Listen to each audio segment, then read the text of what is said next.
Hello, my name is Ian Elliott. I represent the Central Washington Sentinel, an advocacy group providing alternate takes on current issues in Central Washington. In tonight's segment, we'll be posing questions to candidates about governmental transparency, the candidate's vision for the future of their jurisdiction, and how they will support economic opportunity in our county. All candidates were provided with questions beforehand and will be given 2 minutes to provide answers to each question.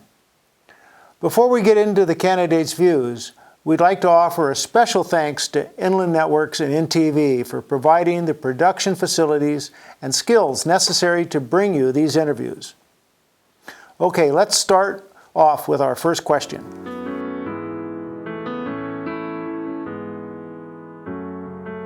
You will have 2 minutes to introduce yourself and state the reasons you are running for this position. My name is Brent Hals. I'm running for Roslyn mayor, which I'm the incumbent at right now. I've been in Kittitas County for 35 years, and I've lived in the city of Roslyn for about 25 years. I have 2 degrees from Central Washington University, and then I actually moved to Roslyn to raise my child in the wonderful community that we have around us.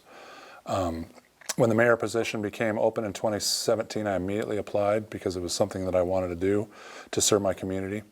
I was subsequently appointed by council and then elected by the citizens of Roslyn in that November of 2017. So I've been mayor for the last 2 years. Every day is a new set of challenges in all cities, and we identify them and resolve them as fast as we can with the hardworking staff and the volunteers that work with the city of Roslyn. I enjoy my conversations with citizens, and I listen as well as I can to try to understand what they want to see and what they want to do, their frustrations and the successes that the city has afforded them at the same time. I look towards our future with confidence, and I really think that a full 4-year term will allow me to accomplish the goals that I've set for myself and for the city, and finish the hard work that we've all been doing. What is your vision for Roslyn in 5 years, in 10 years, and the long term? I think we need to manage growth that protects the historical integrity and character of Roslyn and yet maintain the economic viability for our downtown and livability for our residents. Forest health and firewising and for forest fire prevention is very important. We need to continue to improve the infrastructure such as our stormwater system, the roads and the pedestrian safety that we are constantly working on. I really want to see like a safe path to schools get accomplished from Roslyn to the school. I plan on getting the A Street extension done so there's an extra, more viable emergency exit route out of the city as aside from 903. Long term, I envision Roslyn as continue to be a livable community with affordable housing for families to be able to raise their children, and yet also identify the needs for residents and workers that are in our city. Have a strong sense of community and the pride that we build with our rich history, and it makes us all unique in living in such a wonderful town. What can Roslyn do to create a robust and diverse economic environment in Roslyn? Well, we need to encourage managed but diversified growth that supports and complements Roslyn's historic character. We need to entice or encourage new industry and services to improve employment opportunities for living wage jobs, and then provide better access to things for our citizens. It's very important. It's a little bit difficult to always get businesses to want to move to smaller towns, but we're doing our best and we'll continue to get after it. How do you view the city's relationship with Kittitas County? What can you do to facilitate increased cooperation between Roslyn and the other local government? I feel we have a very good relationship with the county and all 4 incorporated cities in the Kittitas County. My ongoing work with the Council of Governments once a month allows me to foster cooperation and build relationships with the different mayors, the different councils, as well as the commissioners of our county. A cooperative approach has been adopted by those that are currently being affected by the increased population growth, which is all of the cities and the county as a whole. It's not just us. The city of Roslyn currently participates in several county projects, working cohesively to complete and fund numerous different projects, including but not excluding or not exclusively countywide emergency management planning. We participate in the Kittitas Fire Adapted Communities Coalition. We're working with a flood study with the county on Crystal Creek, which runs through our city. and the participation in the Kittitas County 5-year homeless plan, as well as the comp plans of our city and all the other cities and the county. How will you address the current parking problems present in Roslyn? We are currently working and discussing with property owners different ways to make better parking around their facilities and better use by their employees. I'm looking to paving more of Pennsylvania and 2nd Street to create more designated parking spots that we can paint off, and then so it's not so chaotic in the gravel areas. I'm also requesting with Suncadia a more formal use of their property by the Coal Mines Trail, and then once we get that all in writing, then we're going to put up more signage to direct the people to that area, as well as other areas that may come if certain property owners decide they want to create parking availabilities. How would you make Roslyn city government more user-friendly? Well, I would encourage the community to attend meetings and participate in the committees and the commissions that are available to them.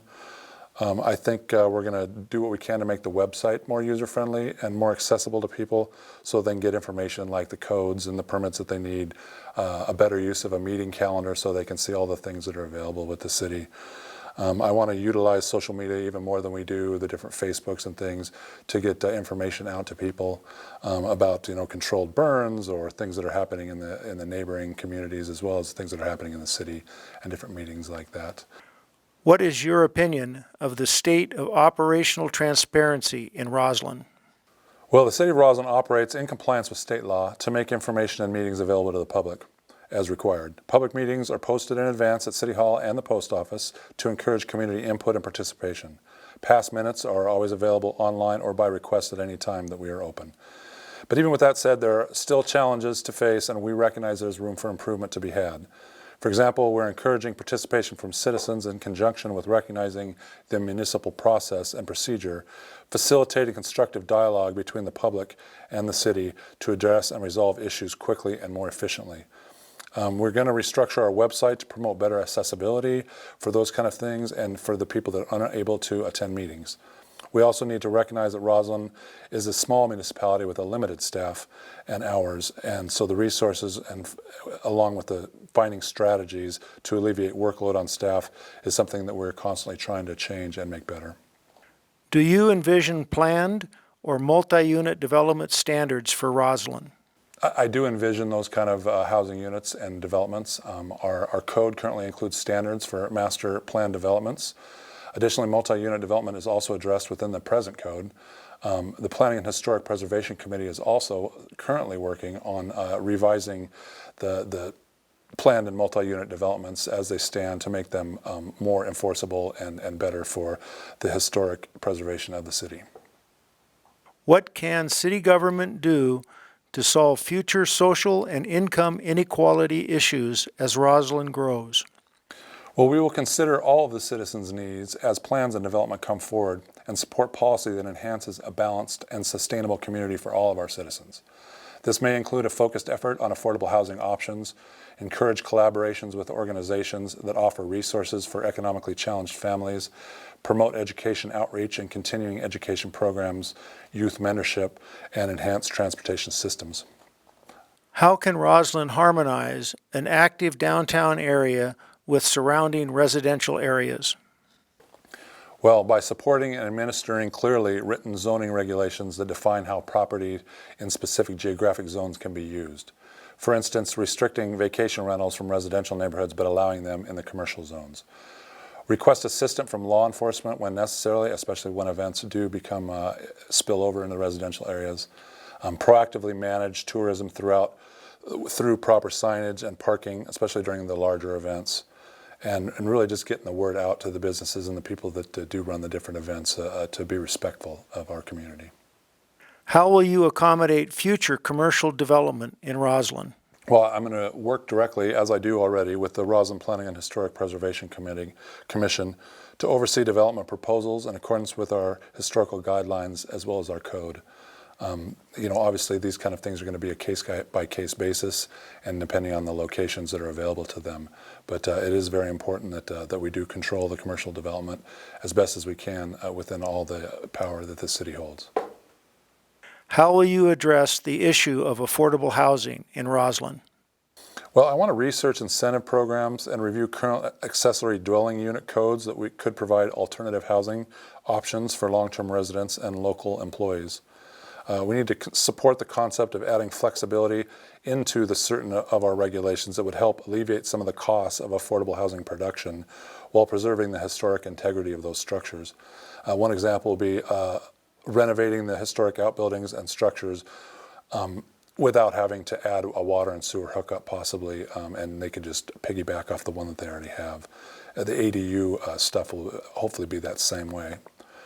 Working with property owners to encourage mixed-use development that meet health and safety requirements to accommodate maybe second-store apartments above the commercial businesses downtown, I think could be a real help for affordable housing as well.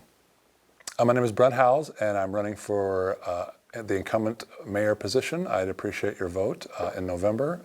I encourage everybody to vote for whoever they want because it's an important part of our process. I'd like to thank Inland Networks and the Central Washington Sentinels for allowing us candidates to have this opportunity. Thank you very much, and vote, please.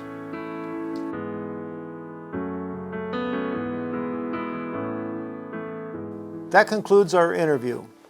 I'm Ian Elliott with the Central Washington Sentinel, and we'd like to thank you for watching. Also, we'd like to thank INTV for their production of this series. If you'd like to watch other interviews, please check out our website at centralwashingtonsentinel.com. And please don't forget to vote.